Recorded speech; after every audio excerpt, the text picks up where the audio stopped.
I thought I was the Michael Jordan of rock skipping until I met the Guinness Book World Record holders of rock skipping. After 30 years of skipping stones on the lake where my grandfather taught me to skip stones, I decided it was time to take this to the next level. I was going to start a stone skipping league. I was going to tour the country. I was going to destroy. I thought I was ready for the big leagues. I could do 20 to 25 skips. To me, that used to mean something until I realized these guys were getting nearly 100 skips. I Googled rock skipping competitions, and that's when I found out that there was an international stone skipping competition every July 4th on Mackinac Island in Michigan. And the competition was in 2 days. And that's when I realized my girlfriend and I were going to drive from New York to Michigan overnight. This was 1 year before I would marry Nancy. We were living in Brooklyn at the time. We had both just lost our grandfathers. They died 2 weeks apart, and we decided we needed to get out of the city. Not only did Mackinac Island provide this idea of this peace and quiet, this paradise somewhere far away from the chaos of New York. Nancy had been working in Times Square at the time, but it also afforded us this opportunity to see something that was very important. What is more American than stone skipping? Some people say it's baseball, hot dogs, founding fathers, Mount Rushmore, George Washington's wooden teeth. I think it's stone skipping. I heard once that stone skipping was created when 2 warships were shooting cannonballs at one another, and the cannonballs would skip across the ocean into the other warship. I have no idea if that's true or not, but it sounds correct. You can find references to stone skipping as far back in Greek literature from the 2nd century. In England, they've been calling it ducks and drakes since the 1500s. The Guinness Book of World Records tells us that the definition of a skip is a forward movement of a stone over water which sets off a visible series of concentric circles minus either the first or the last of the circles. So I decided to call the Guinness Book, and they gave me a list of names of men who held the title for stone skipping. These guys have names like Mountain Man or Rock Bottom, Top Gun formerly known as Batman. And I was told they would be competing that year, July 4th, on Mackinac Island. It's a small island just off the coast of Lake Huron, between the upper and lower peninsulas of the state. Mackinac Island's website claims to be an island suspended in a forgotten, innocent time, where you can relive the simple pleasures in life. There's a virtual tour guide on the website, and it calls the ferries that transport people from the mainland onto the island their fleet of time machines. And they take anywhere from 16 to 30 minutes to travel back to the late 19th century. All vehicles have been outlawed on the island since 1890. Horse and carriage is the preferred method of transportation. One of Mackinac Island's biggest draws is the annual July 4th International William T. Rabe Stone Skipping Competition. This is like the Super Bowl of stone skipping. Russ Rock Bottom Byars used to be a bricklayer in Oil City, Pennsylvania. The first time he remembers skipping stones was when he took his dog to the river, and the dog chased those stones while he skipped them. He'd get 10 to 15 skips, but never thought much of it. In 2000, his wife saw a posting for the Pennsylvania State Stone Skipping Championship and said, "You should do that." He thought nothing of it and said no. Then she told him the winner gets a pound of fudge. Russ's rise in competitive stone skipping began in 2001 when he took second place to Kurt Mountain Man Steiner in the Pennsylvania Amateurs competition, and Steiner beat him with 40 skips in 2002. At the time, that became the world record. That next year, Russ won the Pro Division at the Pennsylvania State Championships, qualifying for the first time to compete in the International Stone Skipping Competition at Mackinac Island. In 2004, he won the first William T. Rabe meet. Russ won again in 2005 with 30 skips, and in 2007 with 33 skips. In July 2007, he was taped for the Guinness Book World Record, and by September, the judges acknowledged him as the new world record holder with 51 skips.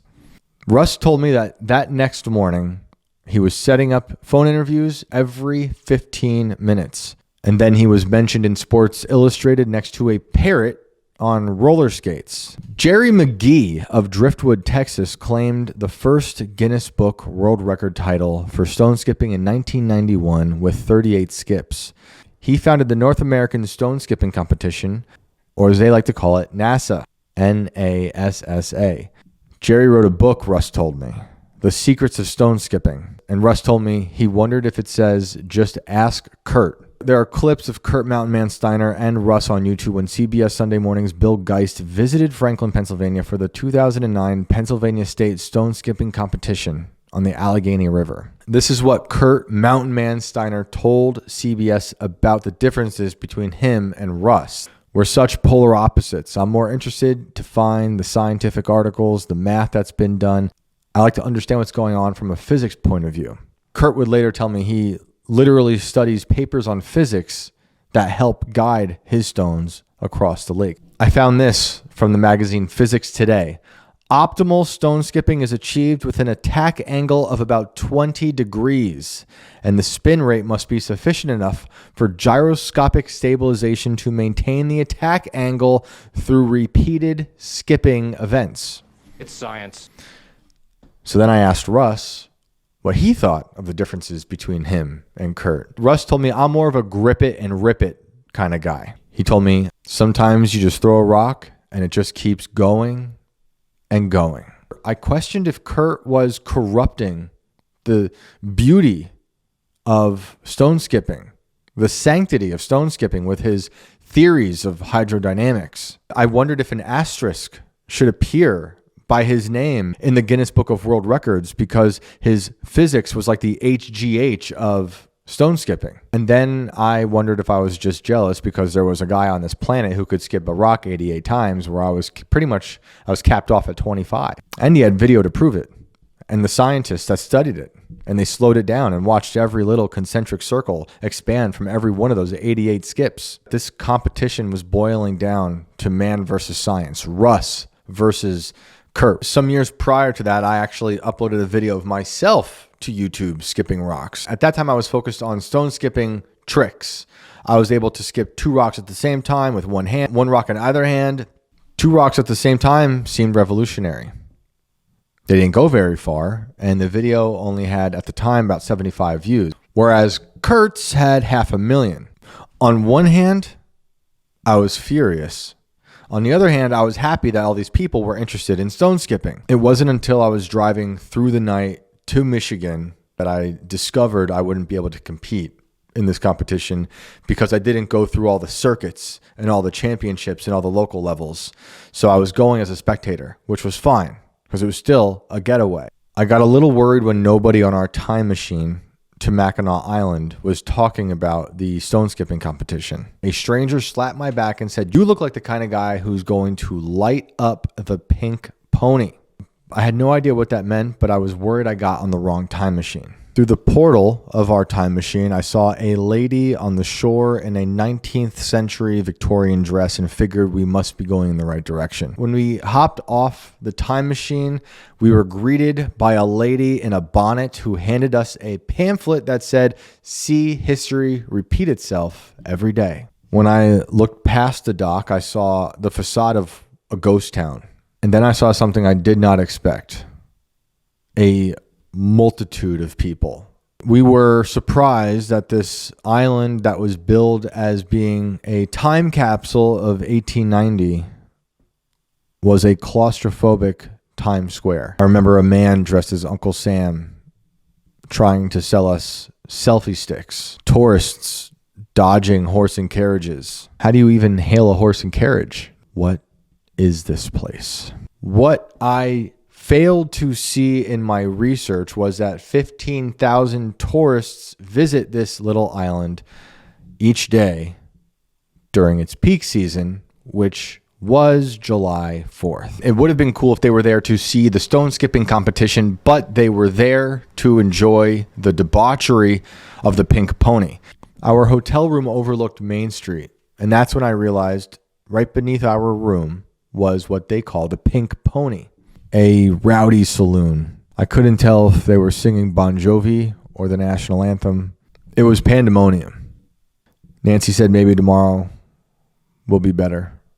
But then I saw the pamphlet the lady in the bonnet gave me, and it said history repeats itself every day, and I was afraid we were trapped. I decided to take a walk in the morning, and I noticed Kurt, Mountain Man Steiner, at the shore at sunrise, practicing skipping rocks into the Great Lake. He had a gray beard, fishing cap, camping backpack, and a walking stick. He pulled a small box of rocks from his backpack. Each rock was about the size of his hand, perfectly flat. I saw him walk to the edge of the water and skip for some warm-ups. In the distance, I could see the time machines bringing more people to the island. And I think if he wanted to, he could hit them with a rock. Russ, Rock Bottom Byars, unexpectedly did not show up for the competition. I expected Top Gun or Mountain Man to be the shoe-in crowd favorite, being the world's past and current world record holders respectively. But in Russ's absence, the crowd rallied around another stone skipper who called himself Nate Dogg. His mom was massaging his shoulders like a cornerman on the ropes. If I thought Kurt's theories of hydrodynamics were any danger to the simplicity of stone skipping, then Nate's ego was the death blow. He did that invisible jump rope thing to warm up. I wanted Kurt to destroy him. Not just for me, but for the sake of stone skipping. And not just for the sake of stone skipping, but for America. It was Independence Day after all. Each contestant is given 6 chances to skip. The rules are to skip along the edge of the shore against the waves. The judges stand knee-deep in Lake Huron to count. Kurt sent out his first skip, and after a brief pause, the judges deliberate and call out a 19. There were way too many Nate Dogg fans in the crowd. They all came wearing shirts that said Dog Pound. 4 skips on his first go. It was a dud. Yeah, I tried to hide my smile. But I also feared that I might be more like Nate Dogg than I'd care to admit. Top Gun is 25 years old, and he started skipping stones on Mackinac Island when he was about 6. After years of training with Russ Byars, he realized he could skip in the 40 to 50 to even 60 plus range. He got his moment to hold the Guinness Book World Record with 65 skips until the Mountain Man took it back. There was also Bugsy, who threw 13, Sheriff, who threw 12, Airtight Alibi made 3 skips, Lefty threw a 9, Chomper threw for 14, Top Gun, 16. Nate Dogg raised his hands like a gladiator to the crowd, gyrating in the water when he hit an impressive 25 skips. Every time he approached the water, the dog pound next to me jumped up and barked. Nate Dogg won that day with 63 less than Kurt's world record.